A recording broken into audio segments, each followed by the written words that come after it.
Hello again. I hope everyone is doing well in today's very, very crazy world. We're in December of 2023, and it feels like we're hanging from a shoestring, financially, ethically, politically, and otherwise. I know most people feel that way because I speak to people all day long who tell me they do.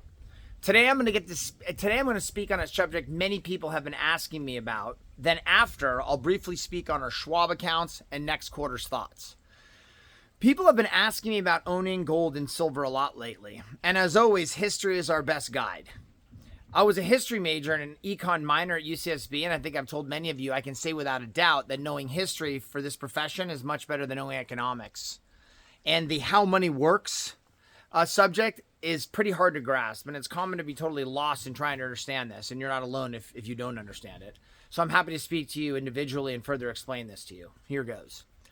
Gold and silver have had no inflationary pressure since the Federal Reserve was created in 1913. As you know, the Federal Reserve is not federal, nor does it have any reserves.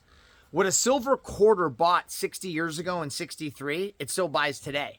In 63 and before, all quarters, dimes, nickels, half dollars, and silver dollars were made of 90% silver. And I'm sure some of you remember that. But in 1964, the coins, they were taken out of circulation. But before that, as I mentioned, the coins were 90% silver. And 90% because coins in circulation had to be a bit harder than pure silver since were used in everyday commerce. In 1963, a gallon of gas was about 25 cents. Today, gas in California is about $5 a gallon, one of the most expensive places in the nation. Again, that quarter in 63 was silver, and it bought a gallon of gas. What is 90% of a silver quarter worth today?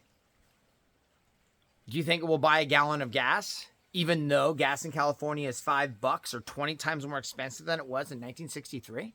Yes, it will. It will buy a gallon of gas here in California and almost 2 gallons of gas in the U.S. where gas is cheaper. Silver buys the same or more as it did in 1963. Most don't know this, but John F. Kennedy was trying to bring us back to sound money and was fighting the central bank. Go check this out. Kennedy had Executive Order 11110, 4 ones and a 0, on his desk when he was assassinated. This order was for the U.S. Treasury to create money backed by silver and forego the central bank robber barons. He was killed 5 months after creating this executive order. After he was killed, we were promptly taken off the gold standard completely. So instead of money moving away from the Fed like we were slated to do before his death, after his death, we moved into the next phase. No more gold and silver backing. Makes you wonder about the story of JFK and the lone gunman. Even his nephew, Robert F. Kennedy Jr., says the story of his uncle's death is a lie. But is the story new? No. This is the same story of at least 3 other presidents: Abraham Lincoln, William McKinley, and Andrew Jackson. They all have one thing in common. Aside from being an enemy of the central bank and the robber barons, they were all shot.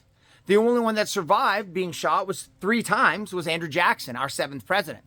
Jackson has a number of famous quotes directed at the bankers. And one of my favorite quotes when he was speaking to a delegation of bankers in 1832, and he said, "You are a den of vipers and thieves, and I intend to rout you out, and by the eternal God, I will rout you out." He succeeded in his time, and his presidency ended in 1937. There was another famous quote by Emil Rothschild a year after Jackson's presidency ended in 1838. It's clear there was a war going on between those who wanted sound money and those who wanted to own us. Emil Rothschild is known as the father of international finance. That's actually putting it nicely, what he wants you to call him. But make no mistake, he was a robber baron. A robber baron is known to use exploitative practices to amass their wealth, which is exactly what the Federal Reserve does today. Rothschild is quoted as saying, "Give me control of a nation's money supply, and I care not who makes its laws." This was in 1838, almost 190 years ago, but it speaks to us like it was said yesterday.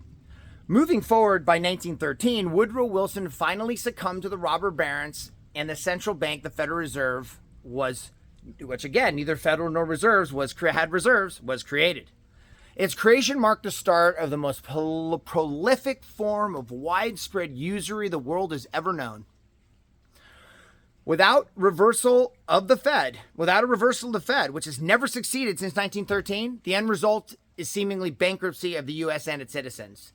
Today, almost every institution and all partners in the system of usury. Here's how it works.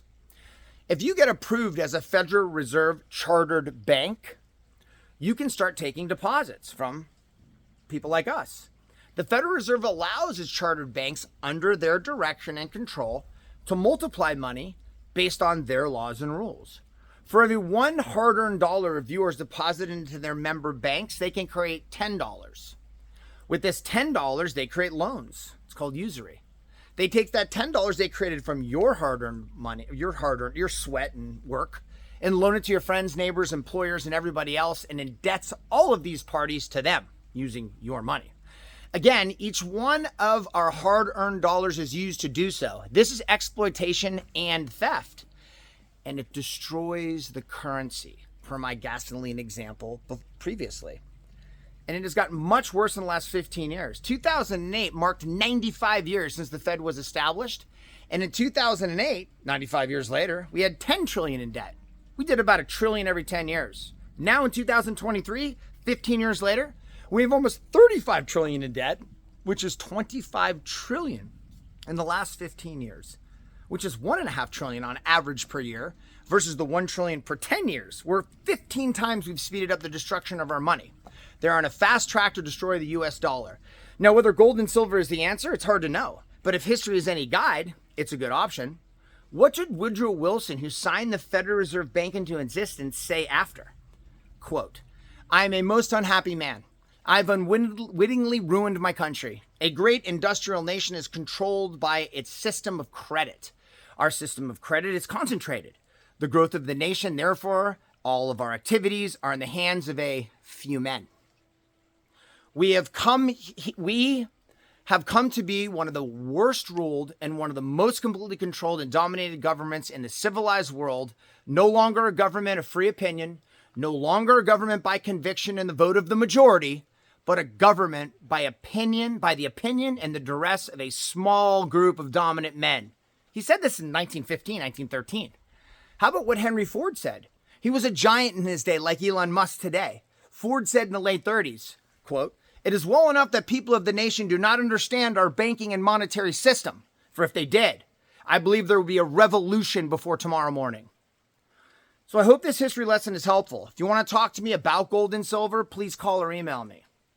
As far as the market, which is a different issue, I just spoke about our currency being devalued, and the stock market is able to do the same to your wealth if you're not careful and do not have the right strategy in place. Losing money in the stock market is very similar to losing money to inflation. One is easy. You see your balance decrease in your stock accounts, but the other isn't as easy. It's harder to see the buying power of your dollar decrease yearly as clearly as a lower balance in your account. I will have performance reporting software at the end of next month, beginning of February, whenever they get it done. And I intend to send each one of you a report so you can see how well our strategy is working. As far as the market, we believe right now it's all about the Federal Reserve. That's why I talk about it. They have been aggressively raising rates for 2 years, citing that they will not stop until we see inflation at 2%. We don't think they'll change their stance, which we feel will absolutely result in a large market decline next year. But alas, we are prepared. If the market continues up and the Fed relents, we're prepared for that too. I wish you a Merry Christmas, a Happy New Year, Happy Holidays. Thank you for listening. And if there's anything that I can do, you know where to reach me. Thank you very much.